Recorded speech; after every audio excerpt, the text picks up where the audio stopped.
We are changing, we are shifting the narrative, and we are cutting a new path. We're outliers, and we're creating a new path on aging where people can step into that. And I gotta tell you, when I was on that show, the dating show, I that was the first time I had seen a group of women who came with the vengeance for living and being sexy and smart and vivacious and full of life.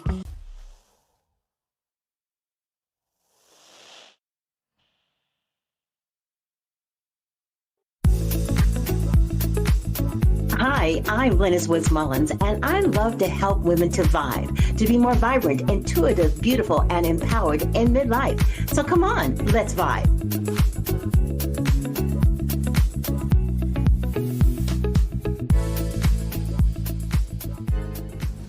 I love the idea of instead of being anti-aging and thinking, oh my God, I'm getting older. Oh my God, I look so bad. Oh my God, the 40s were better. Oh my God, what am I going to do about growing older? I can't do this because I'm older. I'm not going to do that because I'm older. Instead of having that kind of opinion, what if you decided to take a look at all the great reasons to be growing older? Because there are some. I always tell my children all the time, focus on what's working. And in our aging process, there are a lot of things that can be working for us if we flip the script and focus on the things that are good in our lives. That's why I'm so excited to have with us Natascha Harding, a leading pro-aging expert and founder of Hardy Life. You might remember her from her memorable appearances on The Golden Bachelor and Celebrity Family Feud, where she got a chance to raise $25,000 for the National Alliance of Mental Health. But what I really want to talk about with Natascha is her advocacy for vibrant aging, why she's so passionate about it, and how she goes about doing it herself, and some tips on what you can do to maybe flip the script and start being more pro-aging instead of, oh my God. Natascha, welcome to the Vibe Living program. It's wonderful to have you here today. Thank you for having me, Lynnis. I'm happy to be here. Thank you for the lovely introduction. I I don't know. I've been on your podcast before, but it's been a minute. So I'm happy to talk about pro aging because I am totally not anti-aging. I'm totally not old, getting old, or all of those terms that people feel triggered by. And even Yes. people like the word midlife. I'm finding it, there's so many issues people have with these terms related to aging. Yes. It's interesting. I really do think that a lot of what's going on and how women encode their aging process have a lot to do with what goes on between these two eras, which have been planted over the years by society, by our families, and maybe even from our life experiences. And when you were talking about old, it reminded me, I have an acronym for that. Whenever I feel like talking about being old, because I am.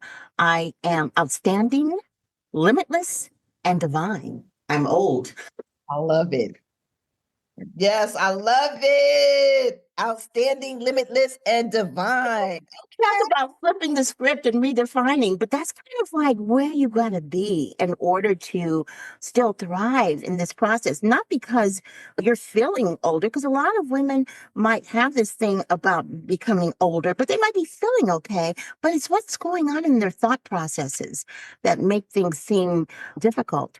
So tell me, how did you arrive to this whole pro aging concept? Well, I actually, to be honest with you, I started back in 2016 with a program called Fitness Underdog, and that didn't seem like it was taking off. And then I went into from Fitness Underdog, I went into a program called Sexability because I felt like in this stage of life, people are really trying to have great sex. Right. And that means that they need to have core strength, flexibility, muscle strength, right? And stamina. So that Mhm. was that program, and everybody kept telling me the wording isn't good. You can't use that, poo poo. The internet is like, no, no, no. So I went from there into menopause, and I don't know if you remember, I used to talk a lot about menopause. Mhm. And from menopause, I went into midlife, and from midlife, I was like, you know what? And all of those stages that I was in that was related to age, people always had something negative to say about these terms. And I guess I felt like I had to dig my heels in deeper each time. So now I said, I'm a pro aging maverick. I teach people how to age in excellence with confidence and clarity because through the years of doing all of this work, I realized there is a huge fear around aging. There is a level of ignorance. People are coming into aging from a space of not knowing and not willing to learn. And they grapple on to what they see other people do. So you may see people who sit at home, go to the doctor, go to the senior citizens place.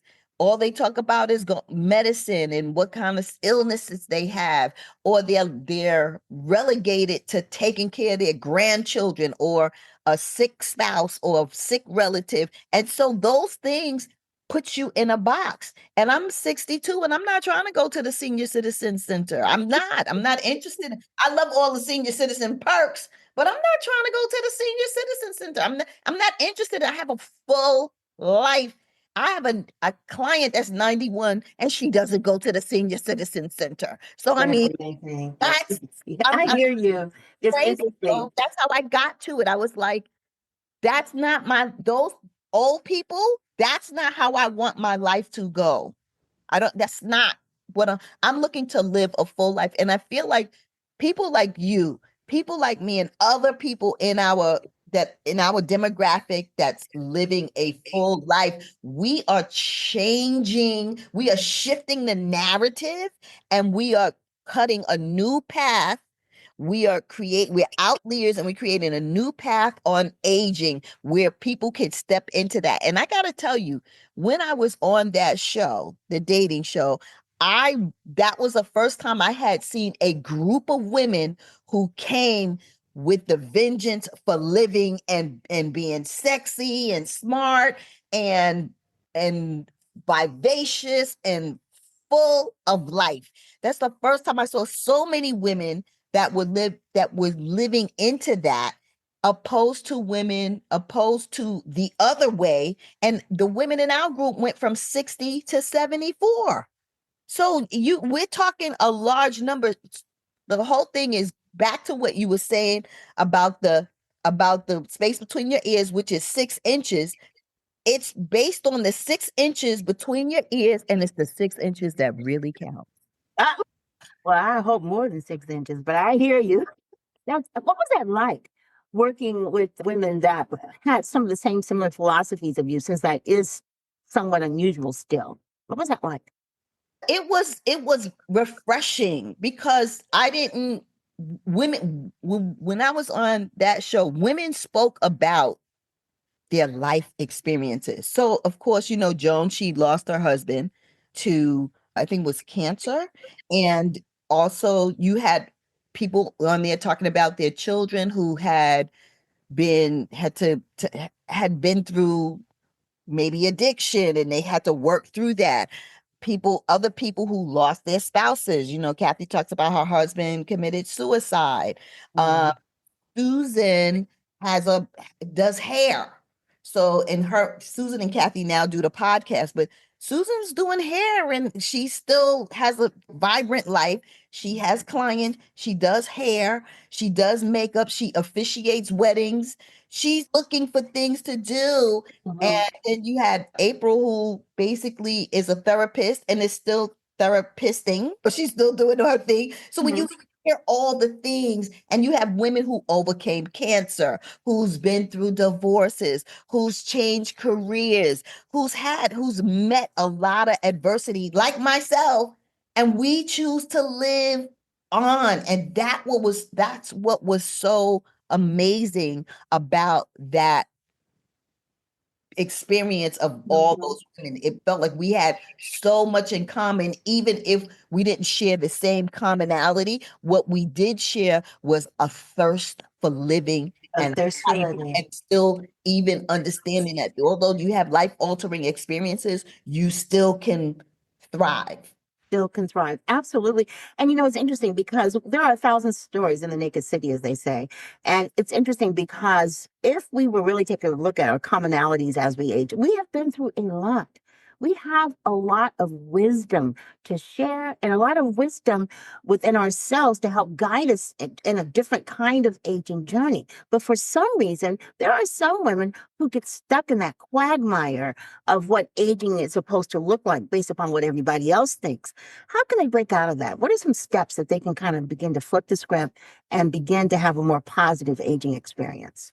Yeah, I really think the big issue is society has these labels and norms, and a lot of the problem is there's no representation for us in this stage of life. Like, who can you think about? How many women can you think about that's done phenomenal things after 50?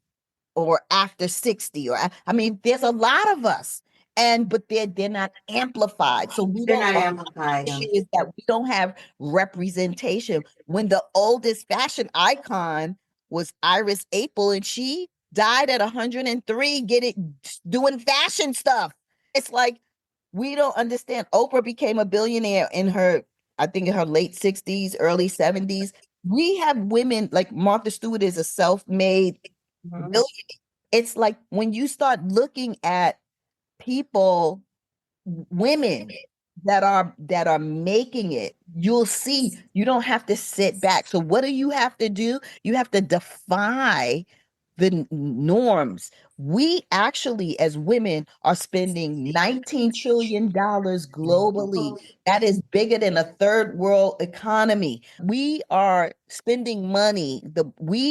Our net worth is that of, I think, in the four, top three, or top four spending economies in the world. And we don't even know it. And because we don't recognize our economic power, companies only spend 5% of their advertising budget on us. So what do we have to do? We get to stand in the recognition of who you are. You live decades. And even if you were a housewife, it doesn't diminish the knowledge, wisdom, and expertise you bring to the table. You're bringing a lifetime of information to a table, and it's not for you to relegate yourself to being sick and going to the doctor and taking those pills. And even if you are, I'm not saying don't take your meds. What I'm saying is all you have to do is work on changing your diet, work on consuming more water, and drink less soda. Work on consuming less fried foods and fast food and eat whole foods. It's very simple. You don't have to do a lot. Go and exercise, join a gym, hire a trainer, lift some weights. You'd be amazed. But no, people want to sit back and act like they just gonna watch TV They and become experts in Netflix, yeah, and Prime and all the other ones. Yeah. constantly go to the what is all you can eat bar. Oh boy. I have a real problem with that. And I might offend some folks, but I don't care because I really feel strongly about this. A lot of older women now are into this thing of line dancing. Great. You're moving. Although line dancing isn't all you need to be doing. You need to be doing strength training too. But I don't get the part of the culture where it's the line dancing, then you go to the cafe and get a bunch of fried chicken and mashed potatoes and gravy. I don't get that part. I do not get that part. I don't get that part that has you line dancing, but you're still unhealthy. You've got knee braces on, you're in a walker, you're overweight. Line dancing is fun. That's great. We want to have fun. We want to have movement, but you also have to do the other parts too. Now, maybe people who are into that particular sport or that particular line of movement, that's all they're into. But if you really want to be able to enjoy it, have energy, not have cravings at the end of it, to be able to sleep well, not be sore, and all that other stuff, then you want to enter into the other things. And people think that being healthy has to be difficult or that it's expensive. But I tell you, in terms of the expense, you either pay for it on the front end or the back end. That part, period. Guaranteed you're going to pay it back end while I'm still around. You I'm still here. Yeah, I'm still here to enjoy it. You need a strong core. And you need strength training. You need those three things: flexibility, core strength, and what I say, core strength, flexibility, and strength, muscle strength. And you must eat healthy. I mean, You have I to. don't even eat that much during the You can't eat like you used to when you were 20 something. I'm sorry. Okay. You just can't. Those times have come and gone. And when you think about it, do you really want to go back there to your 20s, your 30s, even your 40s? To me, those are the hair on fire generation. Okay. And I know I have people who are in their 40s, but you know what I'm talking about? Because you're still experiencing first baby, first preschool, first fight the kid has at school, all this stuff. And every time it's a first, it's like, oh my God, okay. By the time you hit around to the 50s, okay, those hair on fire moments, hopefully, are gone for you. Even when it comes to some things that could be emotional, you deal with it differently. So if you're dealing with those kinds of things differently, why not take that whole approach to how you eat? How you work out, and also making some decisions on the things that drain you of your vibrancy. Those energy vampires, I know y'all know what I'm talking about. The energy vampires, the people who drain your energy, the people who don't support the things that you would like to do, the people who are the negative Nellies that are always talking about what's wrong with the world, what's wrong with them, what's wrong with you, all that stuff. You know, you have to make a decision. If you want to move into the pro aging way of thinking, you have to take a holistic approach and look at your life and see, okay, what things do I need to change to be able to support that way of thinking? When you began to approach that way of thinking, did your, friends and family come along with you, or how did you deal with that piece so that you can keep moving forward? I feel like I had a mentor when I was younger, and he was 9 years older than I was, and he was always moving, and he never talked about getting old. He always was exercising or finding a way to keep himself. He ate healthy. He had a positive approach to aging, and I think that that had a huge influence on me in my 30s. And then I just, as I no longer was around him, I just kept that energy, and I just was able to see other people. Would see people that I did not want to be like. I was like, I need to do this. And not only that, in my family, like on my mother's side of the family, the Mhm. women are overweight. It's Obesity is in my mother's side of the family and my father's side of the family. And because I grew up as a dancer, and because I maintained being athletic throughout most of my life, I just was always on the smaller side. And I didn't eat. I started at 14 taking things out of my diet. I didn't eat the southern. My high school friend and I recently laughed with Sanji. She said, remember when we stopped eating pork? We were warming up, we just stopped eating pork. We were like, we're not eating pork. And it was just such a like, so you're talking about in the early 80s when your family is like, I did the same thing right in the late 70s or whatever. I just walked away from all of that because and then then, got to be willing to yes.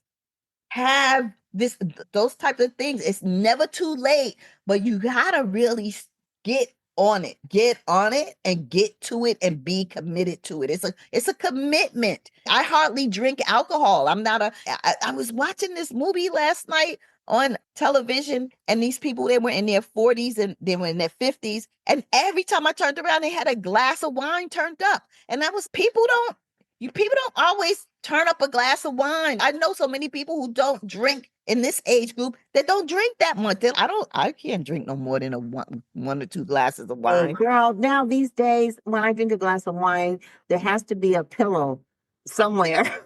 Because after about 30 minutes, it's just not the same. But if people were to know what wine does to your brain, to the aging brain, because let's face it, I mean, here's the big secret or the thing that no one wants to talk about. The reality is we are all slowly dying, okay? That's what aging is, okay? And you can either slow that process down or you can accelerate it. Okay. And many times living the lifestyle we lived 30 years ago is the epitome of acceleration. Okay. I just learned something the other day. You probably already know this because you're a fitness expert, but I just learned that if you walk 30 minutes a day for at least 5 days a week out of the 7 days, you can extend your life by 7 years. That little bit right there. And I know 30 minutes seems like a lot for people not walking, but you don't have to walk like training for a marathon. You can listen to your TV programs on streaming if you want to. You can listen to Audible. You can listen to music. The 30 minutes goes by so quickly. And actually, you'll find that you start enjoying it and you want to walk even further, even That's 150 longer. minutes. It's 150 minutes. And that's what the American Heart Association suggests. You should walk 150. You should do some sort of aerobic activity 150 minutes a week. And that's 30 minutes, 5 days out of the week. And also, studies show that if you think positively about aging, it increases your lifespan. So Yeah. people are constantly talking about being old is killing themselves slowly. The other thing is people always say to me, "Oh, look at your skin. You look at my skin. I don't have any makeup on my skin. I have good moisturizer on there. I have little eyebrows penciled in, lipstick." But people say, well, how do you do for your skin? What do you? I don't drink alcohol. I don't smoke. I do my best to get a lot of rest. I drink a lot of water. I have my water. I have my tonic in the morning. Want to know what I do? This is Yes. filtered water with lemon. I have a couple of tablespoons of sea moss in this with raw honey and cinnamon. This is my breakfast. All Mm-hmm. right. Okay. And I drink a clear glass of water, maybe about 4 ounces of water, and I drink that. That's 18 ounces. So I'm like in the morning, I'm already, you got to drink. They say if you drink 4 ounces of water before you go to bed and Mm-hmm. 4 ounces of more, you drink First water recap. upon rising, it hydrates you and it flushes. You can avoid heart attacks, strokes, all that stuff just by having a small bit of water before you go to sleep and drink water. Flush your system when Absolutely, because we have a tendency to be dehydrated while we sleep. How many of you awakened in the middle of the morning or the middle of the night and you got to go to the bathroom, let's say, but your eyes feel dry, your mouth feels dry. That's very typical as part of the aging process. It's another reason why you want to stay hydrated. The other thing that's really interesting, though, that we really want to take a look at from a mindset perspective is how much time do you spend in silence, just checking in with yourself. Okay. No longer should we the TV be and the radio and it is right. All that bombardment. Yes. is stimulating, overstimulation, and people can't be quiet. How often do you give yourself a chance to check in with yourself? So many times, and women especially, we have a tendency to ignore those signs that are going on with our bodies. By the time we get in our 50s and stuff, our bodies are screaming at us about certain things. And these things don't necessarily mean that there's something wrong. A bad's going to happen to you. It means that maybe there's some corrections, some course corrections that you need to take, some well-sourced supplements maybe that you need to take, maybe a change. I know for me, as I got older, my chemicals changed. My hormones, of course, changed. My gray hair that I have now is not because of my making a holistic statement. It's because my body chemistry changed, and I couldn't dye my hair any longer. When I would dye it, I would have this allergic reaction that would make me look like a Gila monster or a star crack chip. I mean, I ended up in ED 3 times behind trying to look younger, dyeing my hair till eventually my family had an intervention and they were like, Liz, look, is it really worth that? So at 51, I stopped. But you know what?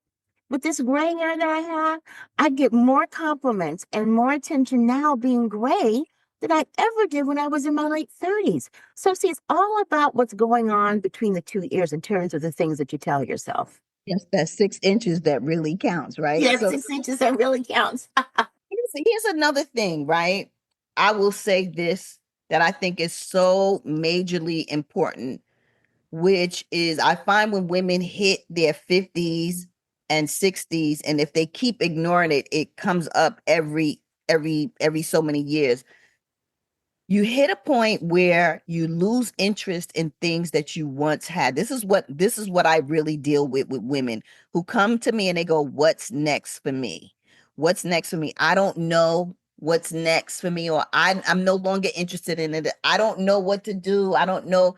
And there's all this fear around trying new things, and you must be willing to explore new things, new people, because sometimes you're going to have to cut people out of your life. I talked about this on one of my lives that The people that I was around 10 years ago when I was 50, those people are most of those people aren't even around me anymore. We've all just spread out because we have different interests now. Like, I'm an entrepreneur, and most people that I know are not entrepreneurs. They're working a job, they're retiring, they're taking care of kids, they're in the sandwich generation. Both of my parents are deceased. I don't have parents to take care of. So people come into their 50s and they're they're taking care of their parents. They may be taking care of their last child. They have grandchildren. They're trying to find out who am I? Where am I? And it's okay. I want to just say it's okay to be there. I don't want to I want to talk about all the things for pro aging, but I want you to know that this is the adolescence of your adulthood. This is the time where you're in that same period when you were a teenager of discovering yourself. This is new self-discovery. You're going to feel different. You're going to see different things. You're going to have some wrinkles. You're graying in the hair. Your body changes. Clothes don't fit on you the right way. Might have to hire a stylist. I had to do that a couple of years ago. I've had to reinvent myself over and over again in this stage of life, but I've also done it all through my life. When you became a mom, you reinvented yourself. When you got married, you reinvented yourself. When you became a career woman, you reinvented yourself. We're constantly reinventing ourselves. And some kind of way we think when we get to 50 or 55 or 60, we supposed to have all the answers. We don't. Life is a journey. It's No, not. in fact, I found out when I got 60, there were so many things I didn't know. It's interesting, too, about the whole learning thing, because some people think, well, I'm too old to learn that. And I am here to tell you that at the age of 67, I decided to build my own website. I couldn't find a person to really capture what it was that I was trying to do. And I had this vision in my head. So I said, I'm going to do it. Okay. And some might say, well, you're too old to do it. It might not be as good. Oh no, my website is up for an award right now. So, there's nothing you can't do once you make up your mind to do it. And I'm not saying everybody needs to go out there and build a website. I'm not saying that. But I'm just saying that that was something so far from my expectation of what I was going to be doing. But it was when you find that you have a need for something, and and you can't find anyone else to do it for you, why not go ahead and learn how to do the thing that you need? And I'll tell you something else. I was just reading Mel Robbins, the 5 4 3 2 1. That's her concept of Yes. right. Okay. Well, I've been doing that a lot. And I advise all of you women out there who are hesitant about doing something, you say 5 4 3 2 1, go, then do it. Because what's the worst thing that could happen? I think the worst thing that could happen is not doing it. Having a list of regrets of things that you didn't do because people were telling you were too old, or you were telling yourself that you were too old. It's just a word. It doesn't have to be what defines you. It doesn't have to be your mindset. It doesn't have to be what you lead with. Okay. Now, I talk about my age because, first of all, I'm proud of my age. And also, it's part of my branding. I talk all the time about being vibrant, intuitive, beautiful, and empowered. And I'm almost 68. At the time of this recording, I think I will be, at the time we launch this, I will be 68. And I'm good with that because I want women to see, okay, wow, she's 68 and she's doing all this stuff. Yeah, and you can too. Right, exactly. What I said, I put on one of the notes on social media recently. It's, where you put your thoughts, and I said, I'm doing the most because I can. That's right. Absolutely. Because I'm telling you, what's really telling is as you age, you begin to have these silos of different definitions because 60 looks a lot different on a lot of different people. And I have to tell you that sometimes I don't tell my age sometimes because I'll be around a group of women who I know are younger than me, but their lifestyle and the way they present isn't. So I don't want to talk about my age because I want to make them feel bad or guilty or like I'm bragging or whatever. So the process is interesting, but therein lies the reason why I try to surround myself with like minds. As my cousin, who I will always attribute this to him, he was 9 years old. He wanted to play with us, and we were like 13. And we said, no, all girls, when he was a guy. We said, no, you're too young. He said, you know what? It's not the age, it's the stage. I said, it's absolutely right. It's true. And so I will say that, to your point, it is to your point about people at my age or your age and the way they present, right? I tend to hang around younger people because younger entrepreneurs, they love me because they, oh my God, my mother's on a walker, my neighbors, they're on cane, they're on medication. And I have many young people tell me, I don't even think, I don't even, I see you as my peer because you're so vibrant and I'm striving to be as energetic as you are. So these are things that we inspire the younger generation to to shift into what we're doing, and we're also working on inspiring our own generation to let them know that you too can do this. I can't tell you how many 30 something year olds will tell me what I need to know so I don't have to struggle through the things that, and I started this because nobody was there to help me through menopause. No one was there to help me transition into aging. No one was there to tell me the things. Tell me, I didn't understand why my eyebrows were dropping off. I used to have very full eyebrows. What is going on with my eyebrows? Why am was a 2 all my life? What is going on with this belly? What is, and you have to readjust how you dress. You have to do all these things. People always go, your glasses are nice. Now, like I do what I can for the people. I always do. I'm trying to show you, you can be older and fly. You can be older. And I love that concept of what you're saying is how you have basically embraced the aging process. Because even if you want to lose the belly or want to paint, what do you do? Tattoo the eyebrows on or everything else. I feel the healthiest way to start is to love who you are right now in this moment in time. That's not to say if you want to improve it, that's fine. But the healthiest way to approach the improvements is I'm doing this because I want to, not because I feel like I have to in order to be accepted. I'm doing this because I want a different look. But if I don't do this, I still love myself as I am. I'm just enhancing stuff that I'd like to do. And I think sometimes people do some of those things and changing is because they feel they have to in order to be accepted. And that's where I love what you do because you give women all the reasons why they don't necessarily need to. Now, you're reinventing yourself again because I know something's coming up. You want to tell us what it is? I don't know what's coming up. I don't know specifically. I'll tell you what I'm working on right now is something called the second season mastery. That's my project that I'm working on now, teaching women how to age in excellence so that they can live this second season with confidence and clarity. And that's the program that I'm working on now, which is a group coaching program. And a reason why it's a group is because women need community in this stage of life. They need like-minded women to support them through this transition. And the other thing is we get to do some mindset work. We get to work on that 6 inches between your ears so that you can start moving along and break that negative cycle that's going on around aging and dismantle societal norms around aging for women. Right, absolutely. And everybody be looking for Natascha. She's going to be doing all kinds of exciting things. Be looking for her new mastery program. And on the bottom of the show page, you'll see all of her links. And just remember, she was on the Golden Bachelor. If you're wondering, okay, yeah, the Golden Bachelor lady. And she was on Celebrity Family Feud. So who knows what else is going to be coming. But whatever it's going to be, I know it's going to be fantastic. Natascha, thank you so much for being on the V.I.B.E Living podcast. It's just been great having you here today.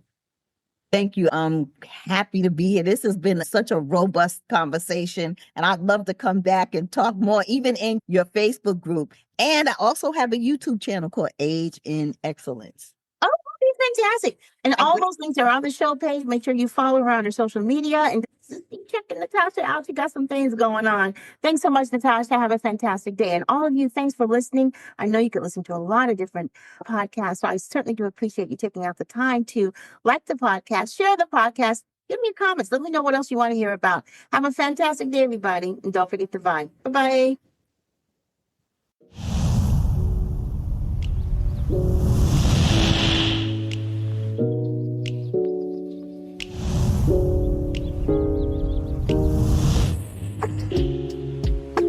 Thanks for listening to the V.I.B.E Living Podcast. And don't forget to subscribe, like, and comment, and share this podcast. Have a fantastic day, and don't forget to vibe. Bye-bye, everybody.